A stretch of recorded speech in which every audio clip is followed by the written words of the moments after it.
우리 전우차고 계신 분들하고 먼저 인사 나누면서 말씀을 듣도록 하겠습니다. 좋은 봉사자가 됩시다. 좋은 봉사자가 됩시다. 더 힘차게 합니다. 좋은 봉사자가 됩시다. 좋은 봉사자가 됩시다. 6월은 교회적으로 봉사의 달입니다. 하나님의 나라와 이 시대와 교회를 위해서 열심히 봉사하는 성도님들의 모습을 통하여 이 나라는 부강국가가 되고 우리 교회는 부흥하며 여러분들은 축복받게 될 줄 믿습니다. 여러분들 중요한 것은요, 예배와 삶이 일치가 될 수 있어야 됩니다. 예배 시간엔 주님께 집중하고 여러분들이 세상 가운데 가서 살아갈 때는 세상에 집중하고 이건 양다리 걸치는 거예요. 근데 양다리 걸치는 사람은요, 잘 되는 사람을 찾아보기가 상당히 어렵습니다. 그리고 양다리 걸치는 사람을 보게 되면 이 무더운 여름철이 되어져 가고 있는데요, 더웁습니다. 여러분들 하나님께 집중하여서 주님께 칭찬받으면서, 그래서 요즘 제가 강조하는 것이 있습니다. 하나님을 붙들고 잡으면 모든 것을 얻고 잡는 것입니다. 근데 하나님을 놓치면 모든 것을 놓치는 거예요.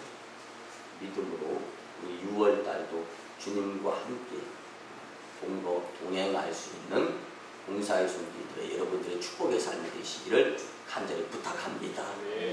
여러분들 유관순 선생님이 독립운동을 할 때 있었던 일입니다. 친구들과 기차를 타고 가다가 친구들에게 유관순 선생님이 물어보는 거예요. 얘들아, 너희들은 저 기차 소리가 어떻게 뭐라고 들리니? 칙칙푹푹 칙칙, 칙칙푹푹 칙칙 이렇게 들린다는 거예요. 그래서 이 친구들이 그렇게 이야기를 하자 그때 유관순 선생님은 이렇게 이야기합니다. 얘들아, 내 귀에는 왜 칙칙, 너희들에게 칙칙푹푹 칙칙 이렇게 들리는 소리가 대한독립만세 이렇게 들릴까? 대한독립만세, 대한독립만세 이렇게 들린다라고 이야기를 했습니다. 그런데 그 사람의 생각과 말과 행동이 미래를 그렇게 만듭니다. 여러분들 잘 아시다시피 유관순 선생님은 독립운동에 크게 일조한 인물이 될 수 있었습니다. 뭐 때문에? 그의 생각.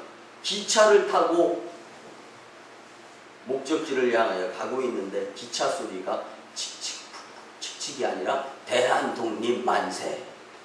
여러분들은 지금 무슨 생각을 하고 계시는가에 따라서 여러분들의 미래가 그렇게 만들어질 줄 믿습니다. 우리는 하나님의 봉사자로서 기도, 전도, 성령에 불타는 봉사자가 되려고 노력을 한다면 그 모습을 통하여 하나님이 여러분들을 영화로운 모습으로 만들어 주실 줄 믿습니다. 늘 6월 봉사의 달에 주시는 말씀으로 우리 모두 좋은 봉사자들이 다 되었으면 참 좋겠습니다. 노인 문제를 해결해 보려는 움직임이, 여러분 요크루트 회사 잘 알죠? 이 야쿠르트 회사에서 일어났습니다. 혼자 사는 노인들을 요크루트 배달원들이 보살피려고 하는 운동이 벌어졌던 것입니다. 이 아름다운 봉사의 손길은 서울 성북구에서 시작이 되었는데요. 거택 보호자 가운데 혼자 사는 65살 이상의 노인 605명에게 요구르트를 무료로 제공하면서 배달원들의 이들의 안부를 매일 확인하는 방안을 마련한 것입니다. 여러분들 그 당시에 서울 성북구에서 이 요구르트를 무료로 나눠주면서 이 독거노인들을 보호하려고 하는 정책을 사용하려고 할 때는요, 이 한 달 요구르트 값이 3,000원이었을 때입니다. 근데 지금은 2만 원이 넘는다고 합니다. 근데 이 배달원들에게 그 대상의 노인들의 집을 미리 알게 한 뒤 이 전날 배달한 요구르트 병이 그대로 놓여 있거나 다른 이상이 있을 때 이들의 안부를 확인해서 동사무소로 연락을 취하는 그런 방법을 사용했던 것입니다. 그래서 요구르트 회사와 성북구는 이 사업을 주민들의 자발적인 후원 사업으로 만들기 위해서 노인들에게 요구르트 비용을 대줄 후원자들을 또한 모집을 하고 있었습니다. 후원자들은 노인들의 한 달 요구르트 값, 먹는 값을 기본 단위로 해서 가입을 시켜주고 있었습니다. 요구르트 회사와 서울 성북구 관계자는요, 혼자서 어렵게 생활해가는 노인들은 건강이 악화돼 쓰러져도 돌봐줄 사람이 없어 며칠이고 그대로 방치되는 경우가 많다며 지역 사정을 잘 아는 배달원들이 매일 안부를 점검해 주니까 이들에게 큰 고마움과 도움이 된다라고 말했습니다. 1년이 지난 다음 성공 사례를 연말이 되어서 이게 발표 의미 있었던 일들을 나누는 성공 사례 발표의 연말의 시간을 가졌는데, 한 사건으로 요구르트 배달 사원이 이틀이 지났는데도 요구르트 병이 그대로 있기에 파출소에 신고하여 그 집 안을 들어가 보았더니 81살의 할머니가 요구르트 병을 채 마시지도 못하고 손에 쥔 채 숨져 있었고, 누가 써준 글씨인지는 모르지만 그의 머리맡에 있는 이런 편지 내용이 있었습니다. 행복하게 해줘서 고마워. 또 한 가지 후원자 중에는요, 17살의 만성 신장 결석증에 앓으면서 학교도 못 다니는 김모군이 오래전에 한쪽 콩팥을 떼어냈고 이젠 남은 한쪽 콩팥마저 3분의 2를 잘라냈는데 그 고혈압과 협심증까지 겹쳐서 걸어다니는 종합병원이라고 불릴 정도였지만 이웃에 대한 관심에 써달라고 그의 전 재산, 병원비도 대기 어려운데 전 재산 모아온 70만 원을 요구르트 일하는데 써달라고 기탁을 하는데, 그러면서 이렇게 얘기합니다. 내게는 돈보다 더 소중한 예수님이 있습니다.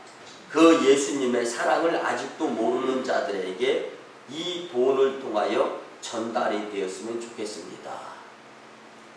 야구르트 전달하는 가운데에서 예수님도 전달이 되었으면 참 좋겠다라는 바람을 갖고 있었던 이 한 사람의 모습이 또 수기로 같이 알려졌습니다. 사랑하는 성도 여러분, 아직도 그리스도의 봉사의 마음이 있기에 이 세상은 희망이 있습니다. 봉사받는 자에서 봉사자의 자리로 나오는 성도 여러분들이 되었으면 참 좋겠습니다. 어떤 일의 성공과 실패는 그 일에 쓰임받는 사람들의 자세에 따라서 많이 결정이 되어집니다. 다시 말씀드리면 좋은 봉사자가 있는 곳에는 성공이요, 좋지 못한 봉사자가 모인 곳에는 실패가 따를 확률이 높다라는 것입니다. 누구나 좋은 봉사자가 되기를 희망할 것입니다. 그래서 좋은 봉사자란 어떤 사람인가에 관해서 성경 말씀에 비추어 오늘 말씀을 통하여 은혜를 나누기를 소원합니다. 좋은 봉사자, 첫째는요, 좋은 병사 같은 봉사자입니다. 본문 3절에 보면 너는 그리스도 예수의 좋은 병사로 나와 함께 고난을 받으라. 아멘. 이 말씀은 바울이 쓴 비유로서 충성된 봉사자로서의 성도는 병사같이 되어야 한다는 말씀입니다. 이는 절대 복종을 의미합니다. 그뿐 아니라 바울이 말하는 고난은 현실적으로 피부에 와 닿는 핍박과 박해와 투옥과 순교 등을 가리키는 것입니다. 여러분들, 이 바울이 당한 고난을 우리는 한 번쯤 생각해 볼 수 있어야 됩니다. 감옥에 갇히고 핍박받고 투옥당하고 박해받고 그리고 곤장을 맞고 이렇게 고난 고통 가운데 본인이 예수 그리스도를 위한 고난 고통을 당하고 난 다음에 이제 오늘은 이렇게 말씀하는 겁니다. 나와 함께 고난을 받아라 라는 것입니다. 여기에서 나와 함께라는 말은 이미 자신이 그리스도를 위하여 고난을 받고 있는 것처럼 그리스도인 역시 복음을 위하여 좋은 일도 있을 수 있지만 고난을 받으면서 땀 흘려서 봉사나 섬김에 있어서 당하게 되는 그 고난, 이제는 두려워하지 아니할 수 있어야 된다는 말씀입니다. 여러분들, 예수님을 믿으면서 좋은 일만 있습니까? 예수님도 고난, 고통을 당하셨어요. 그럼 예수님 뒤따르는 예수님의 병사와 같은 자들이 되기 위해서는 즉각적인 순종, 지체치 아니하는 복종, 그리고 열심 있는 모습 가운데에서 설사 우리 앞에 고난이 닥친다 할지라도 미래를 내다보며 영광 중에 다시 오실 그 주님 맞을 준비, 고난, 고통이 따른다 할지라도 감수할 수 있는 만인교회 복된 성도님들의 봉사 정신이 있었으면 참 좋겠습니다. 미국에 이민해서 살고 있는 한인 2세가 명문 콜롬비아 대학의 의과대학에 지원을 했습니다. 미국의 대학교에 들어가려면 SAT라는 시험을 봐야 되는데 그 시험에 만점을 맞았습니다. 집안 형편도 부유해서 무난히 합격되리라고 모든 사람들이 믿었습니다. 그런데 안타깝게도 불합격 통지서가 날라왔습니다. 불합격 사유란에는 이렇게 적혀 있었습니다. 귀하의 성적은 아주 우수합니다. 가정 형편이나 여러 조건들도 꽤 만족스럽습니다. 그런데 귀하의 서류 어디를 보아도 헌혈을 했다거나 봉사한 기록이 전혀 없습니다. 남을 위해서 헌혈이나 봉사의 경험도 없는 귀하가 어떻게 환자를 생명 다루듯이 아끼면서 열심히 낼 수 있겠습니까? 귀하의 의사 될 자격은 없음을 통보합니다. 사랑하는 만인교회 성도 여러분, 생명을 살리는 데에도 봉사가 필요합니다. 하물며 영생의 문제에 봉사가 빠져서야 되겠습니까? 좋은 병사는 상관의 명령에 죽고 사는 절대 복종의 사람인 줄 믿으시기 바랍니다.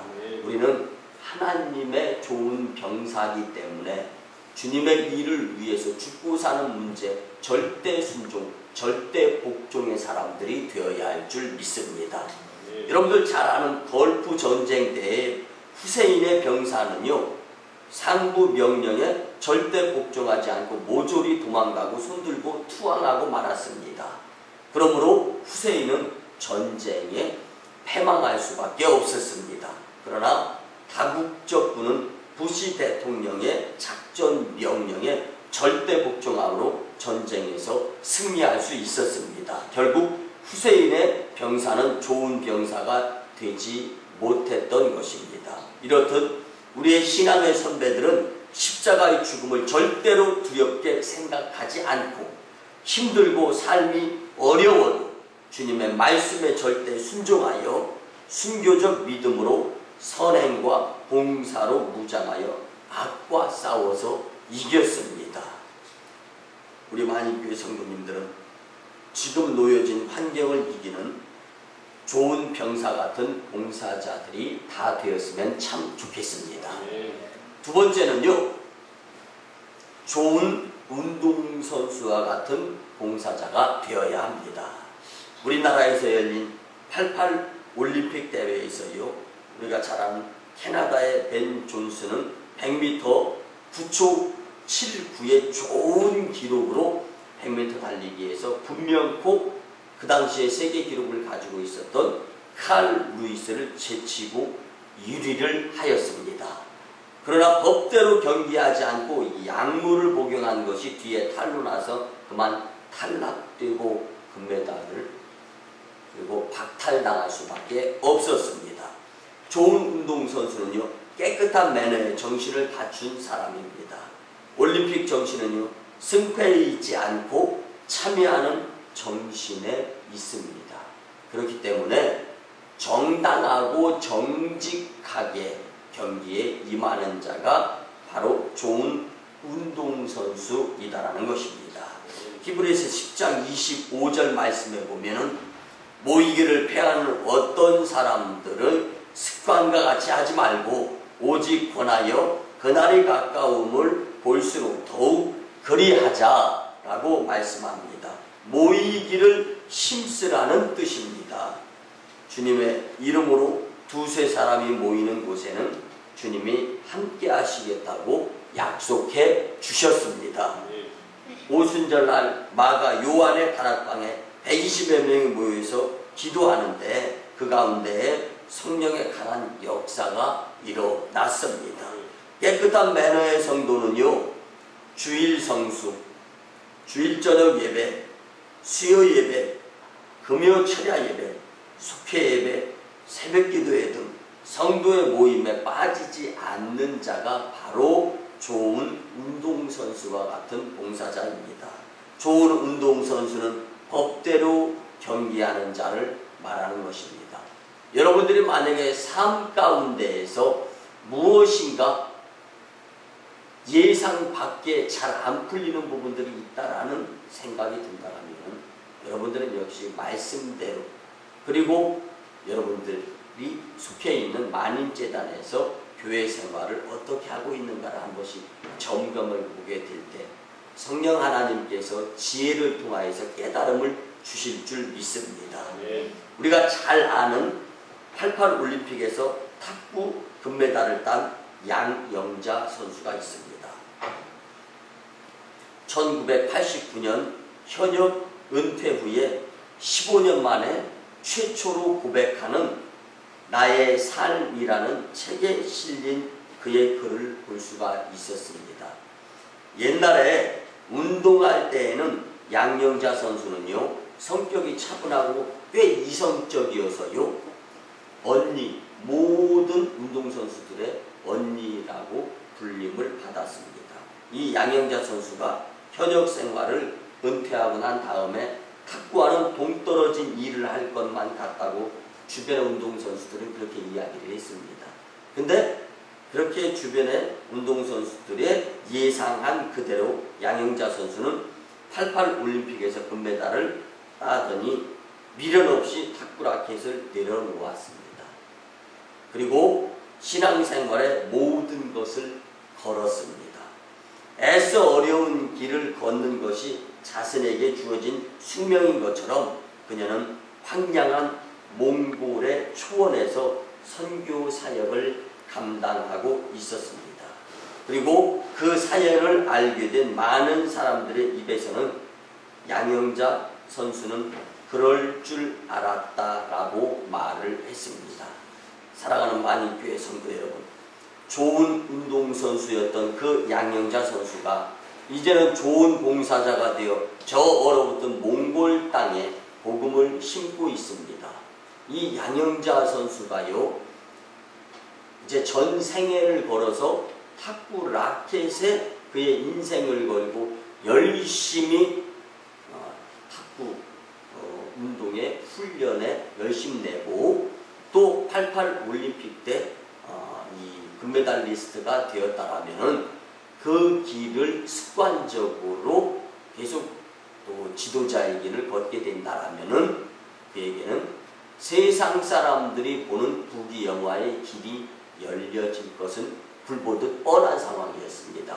그러나 양영자 선수는 하나님의 방법을 선택하는 자가 되었습니다.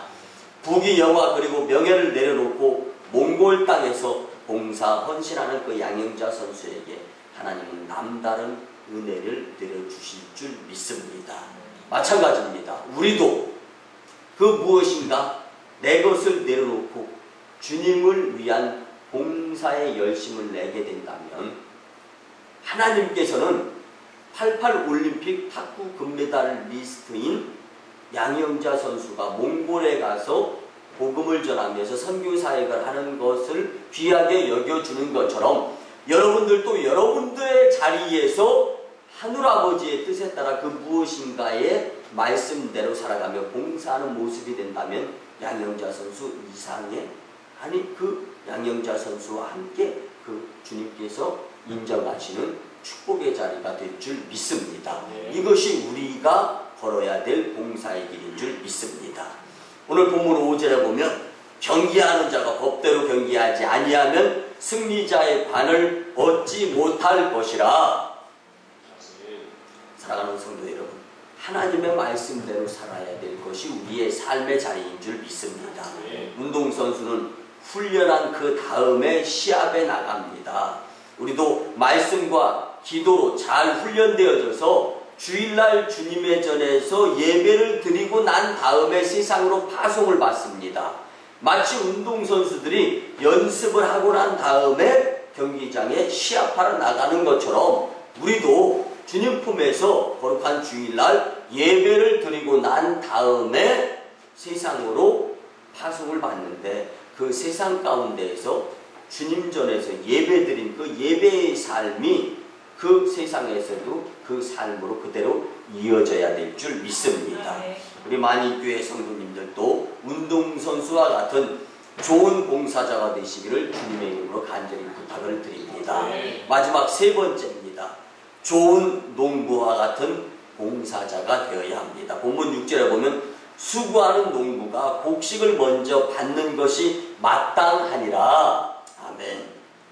바울의 또 다른 비유로서 봉사하는 사역자의 모습을 열심히 수고하는 농부로 묘사하는 것입니다. 여기서 수고하다에 해당하는 헬라어 코피아오라는 말은요, 열심을 내다, 죽도록 충성하다라는 뜻입니다. 좋은 농부는 부지런합니다. 새벽 별을 보고 들녘에 나가서 저녁 늦게 별을 보면서 돌아오는 농부는 부지런한 농부다라고 부릅니다. 이를 보면은 겨우 내 얼어붙었던 땅이 녹아 부풀게 되면 보리가 뿌리 내리지 못해 말라 죽음으로 끊임없이 보리 밟기를 하여 얼어붙은 땅을 차곡차곡 다져줍니다. 이렇듯 성도의 마음밭에 죄악의 봄바람으로 들뜬 것을 열심히 자기 자신을 밟아 짓눌러야 합니다.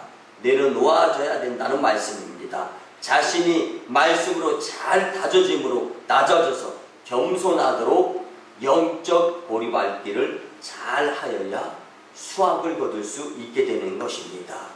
여름에는 뜨거운 햇볕 밑에서 몸이 익을 정도로 화끈거리면서 짐을 맵니다.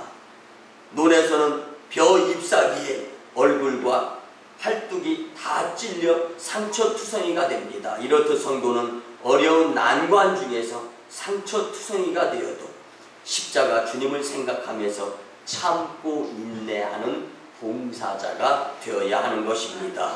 추수하는 가을에는 익은 곡식 거두는 기쁨에 필요한 줄도 모르고 몸을 아끼지 않고 땀 흘려 추수하기에 여념이 없으며 타작에 집중하면서 몰두합니다.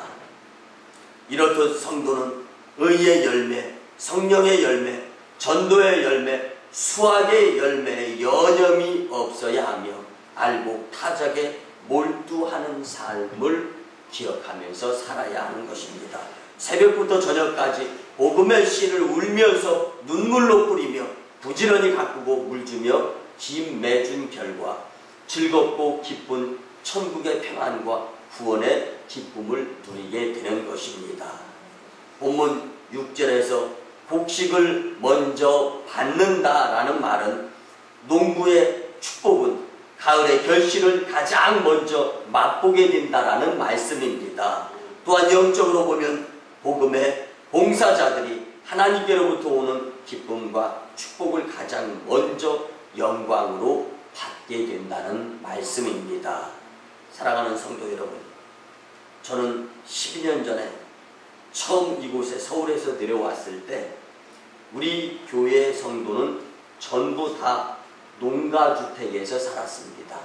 그리고 교회 성도님들의 거의 다 농사 짓는 분, 그리고 아니면 장날에 들과 산에서 캐고 뜯은 이제 자연산 나물 이런 것들을 가지고 시장에 가서 팔면서 살아가는 분들이 성도들의 전부였습니다.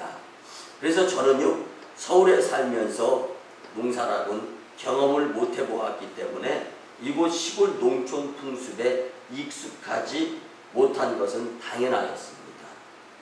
교회를 부흥시켜야 한다는 일념하에서 낮밤을 안 가리고 집집마다 다니면서 전도를 하였습니다. 얼마 지난 후에 농촌 풍습에 대해서 안 것이 있는데요. 아침 식전에는 집 방문을 자제해야 된다는 것이 이 시골집 방문의 이런 법안인 규칙이었던 거죠.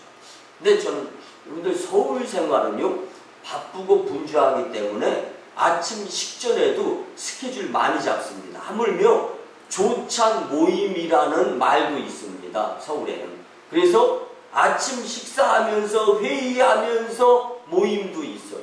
근데 이 시골은요, 아침 식전에 남의 집 벨 누르고 또 이 문을 두드리면서 방문하는 것은요, 우리 금기 현상이더라고요. 그래서 얼마 지나지 않은 후에 농촌 풍습에 대해서 알았는데 아침 식전에는 집 방문을 자제해야 한다는 것입니다. 도시는 바쁘고 분주하게 살다 보니까 아침에 모이는 일이 많이 있지만 시골은 그것이 절대로 허용되지 않는 것이에요. 어찌되었건 간에 그때 문을 열어주고 저를 맞아준 분들은요, 지금 이 자리에서 예배드리는 하나님의 자녀 성도가 되었습니다. 그런데요, 그때 문전박대한 사람들은요, 세상을 향해서 살아가고 아직도 만인교회 성도가 되지 못한 자들입니다. 여러분들 이 한 일화를 한번 들어보시기 바랍니다. 옛날 영국에서요, 실제로 있었던 일화인데요. 어느 날 영국 왕 에드워드 7세가 왕비와 함께 저녁 산책을 나갔습니다. 근데 왕비가 발을 잘못 디뎌서 발목이 그만 삐고 말았습니다. 고통 때문에 왕비는 남편의 어깨를 의지하여 걸을 수밖에 없었던 것입니다. 해가 저물었으므로 왕은 왕비를 부축하여 한 농가에 도착해 문을 두드리기 시작했습니다. 그러자 남자의 목소리가 들려옵니다. 누구십니까? 왕이 대답했습니다. 에드워드 왕이다. 나 좀 들어가게 문 좀 열어주시오 라고 이야기를 했습니다. 그러자 안에서 남자의 목소리가 이렇게 들려왔습니다. 장난합니까? 장난합니까? 장난은 그만했으면 좋겠습니다. 되돌아가시오. 도대체 나에게 무엇을 원하는 겁니까? 왕이 나에게 원하는 것이 뭐가 부족해서 있겠습니까? 라고 이야기를 했습니다. 왕이 다시 대답을 합니다. 나는 에드워드, 너의 임금이란 말이다. 어서 빨리 문을 열고 나를 들어가게 해서 나를 좀 도와줘라. 그러자 안에서 낌새가 이상하니까 화가 난 남자가 소리치고 나옵니다. 까닭없이 잠도 못 자게 괴롭히는 너 같은 녀석을 내가 그냥 둘 수 없다. 내가 혼을 내주겠다 하고 소리를 치면서 문을 딱 여는 순간 그 남자가 문을 활짝 열었을 때 에드워드 임금, 이 왕이 발이 삐어 고통스러워하는 왕비를 부축한 모습을 보게 되었습니다. 여러분들, 바꿔서 말씀드리겠습니다. 많은 사람들이 하나님, 예수님, 성령님을 모르니까 문을 안 열어주고 화내는 거예요. 그런데 어찌됐든 간에 수단과 방법을 가리지 아니하고 무슨 수를 써서든지 그 집 문이 열리게 만들고 우리가 전도하려고 준비한 예수님을 전하게 되고 만인교회에 나오게 되면 성도가 되어서 하나님의 자녀가 되는 것을 믿으시기 바랍니다. 이것이 아니면 문을 안 열어주고 소개하려고 하는 예수님을 받아들이지 아니하고 그리고 예수님을 만나지 못한 자들은 어둠의 자식들이 되어서 사탄 마귀의 자식 생활할 수밖에 없다는 것입니다. 그 남자가 문을 활짝 열었을 때 비로소 에드워드 왕인 것을 알았습니다. 몹시 놀란 농부는 100배 사죄하고 왕과 왕비를 집안으로 모시고 왕비의 발을 잘 치료해 주었습니다. 사랑하는 만인교회 성도 여러분, 오늘날 만왕의 왕이신 예수님께서 봉사의 그리스도인들을 보내어 복음을 전하는데 문전박대하는 사람들이 많습니다. 여러분들 전도해 보셔서 알지 않습니까? 문을 안 열어줍니다. 왜? 예수님을 우리가 준비해 가서 소개하려고 하는 예수님을 모르기 때문에. 그렇게 여러분들은 길을 쓰고 수단과 방법을 가리지 말고 전도 안 된다라는 말을 입 밖에 꺼내지 아니하고 전도 한 명도 안 해보았기 때문에 전도 안 된다라고 이야기하는 거죠. 전도는 안 되는 것이 아니라 내가 안 하는 것입니다. 전도는 하나님께서 능력 주셔서 전도하려고 하는 마음가짐만 가지고 있으면 전도되어집니다. 여러분들, 복음을 받아들이는 사람마다 생명의 구원을 얻게 되는 줄 믿으시기 바랍니다. 할렐루야. 복음을 전하지 아니하고 전하다 말고 이것이 문제입니다. 여러분들 잘 아시지 않습니까? 우리 오송읍에 우리는 만인교회가 오송읍을 돌보는 손길이라고 소문이 났습니다. 왜? 소년소녀 가장들, 독거노인들 32가정을 돕는 거예요. 네, 여러분들 잘 아시다시피 저희 교회는 속회 예배, 이 구역 예배 드리고 난 이 속회 예물은 이 지역의 사람들, 어렵게 사는 사람들한테 도움의 손길로 사용되어지는데 요즘 만인교회 속회원도 많이 안 나옵니다. 하나님의 일을 하면서 하나님께서 원하시는 사업을 못하는 교회, 여러분들 위험해지는 교회가 됩니다. 그래서 1속부터 14속까지 속회가 정비되어져서 다시금 이 지역의 선행 구제의 사업에 사용되어지는 속회 예물, 여러분들 속회 열심히 들어가면서 다시금 더 열심 내서 이 지역을 돕는 손길인 만인교회가 다시금 세워져야 될 줄 믿습니다. 말씀의 결론을 드립니다. 사랑하는 만인교회 성도 여러분, 그리스도의 좋은 봉사자는 자기 일에 얽매이지 않는 좋은 병사와 같은 봉사자, 규칙대로 경기하는 좋은 운동선수와 같은 봉사자, 수고를 아끼지 않고 눈물로 씨를 뿌리고 기쁨으로 달을 거두는 부지런한 좋은 농부와 같은 봉사자가 되어야 합니다. 좋은 봉사자를 찾으시는 하나님께 봉사 헌신의 모습으로 다가가며 아직도 예수님을 모르며 비관의 삶을 사는 사람들과 실망감으로 살아가는 상처받은 그리스도인들에게 용기의 모습으로 다가가는 봉사의 손길들이 다 되시기를 주님의 이름으로 축원합니다. 기도드립니다. 고마우신 주님 은혜의 아버지 하나님, 6월 봉사의 달에 오늘 주신 말씀대로 좋은 병사 같은 봉사자, 좋은 운동선수 같은 봉사자, 좋은 농부 같은 봉사자가 되어서 하나님께 인정받아 축복의 삶을 살며 교회에 부흥시키는 봉사자들이 다 되게 하여 주시옵소서. 감사드리고 축복하올 때 존귀하신 예수님의 이름으로 기도드리옵나이다. 아멘. 우리 구주 예수 그리스도의 크신 은혜와 하나님 아버지의 만극하신 사랑과 성령님의 감화 감동 교통 역사하심이 좋은 봉사자가 되겠다 다짐하고 돌아가는 심령들의 삶 위에 저 인도 땅 친나의 선교지와 저 중국 땅 광동성 해주의 선교지 선교 사역 위에 이제로부터 영원토록 함께 하옵시기를 간절히 축원하옵나이다. 아멘.